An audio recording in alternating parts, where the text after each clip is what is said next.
Global available capacity for petrochemical production was off last week, with declines in Asia and Europe. The Petrochemical Weekly Update starts now. Just the other day, I was reading the Energy Information Administration's Energy Outlook for 2021, and I thought their analysis and predictions were really quite interesting. In this chart, you can see that energy consumption fell in 2020.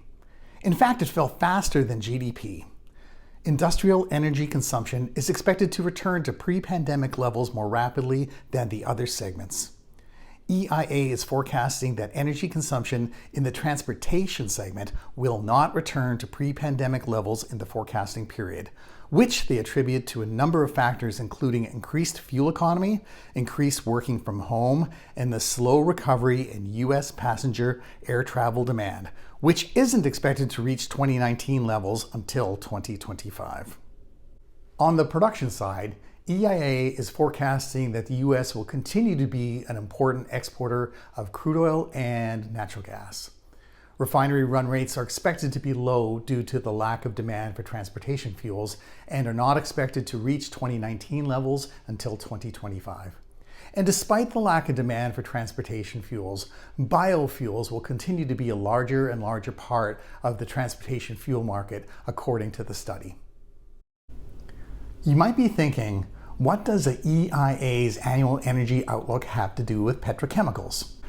The Petchem Global Market Intel Advisory, delivered by the Petrochemical Strategies Expert Network and supported by IIR Energy and powered by i2 Enabled, can help. If you have questions and you want answers, ask me. You can reach out to me directly through my website or to the IIR Energy team by email. Both addresses are shown here on the screen. Let's take a look at the global petrochemical capacity developments over the last week and what we can expect by the end of this week. What you see here is the PCGMI Start of Day dashboard. I can select petrochemicals, then product make, to drill into the details for integrated refining and petrochemical manufacturers' available capacity. Available capacity decreased in Asia, largely due to an outage at Lotte Chemicals in Uzbekistan, as well as a handful of reductions in China and India. Despite Lukoil coming back online in Italy, European available capacity was down due to outages at Dow Chemical in Spain and Ineos in Norway. In North America, available capacity gains at Nova were tempered by smaller reductions across the region.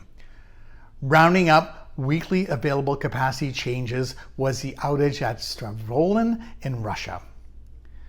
By the end of this week, we see available capacity increases in Asia, but big losses in Europe and North America, the largest being as a result of the outage at the Total refinery in Port Arthur, Texas. Let's take a look at the headlines.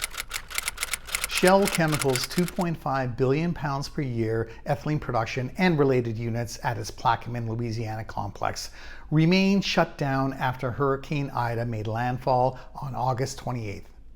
Shell continues to assess damages, and current expectations are to attempt a restart before the end of the month. Despite many obstacles, including economic sanctions, Iran's chemical processing industry continues to grow.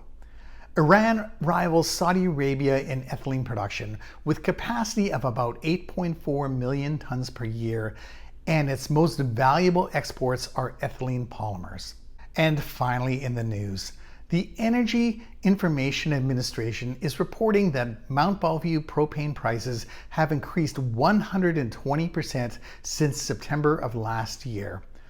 Current prices are at their highest levels since February of 2014.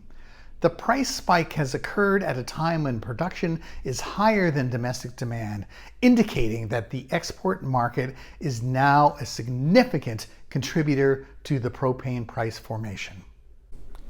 Thank you for watching the Petrochemical Weekly Update. If you have any questions about anything you saw here today, ask me. I am Robert Sawchuk, and I will see you next time.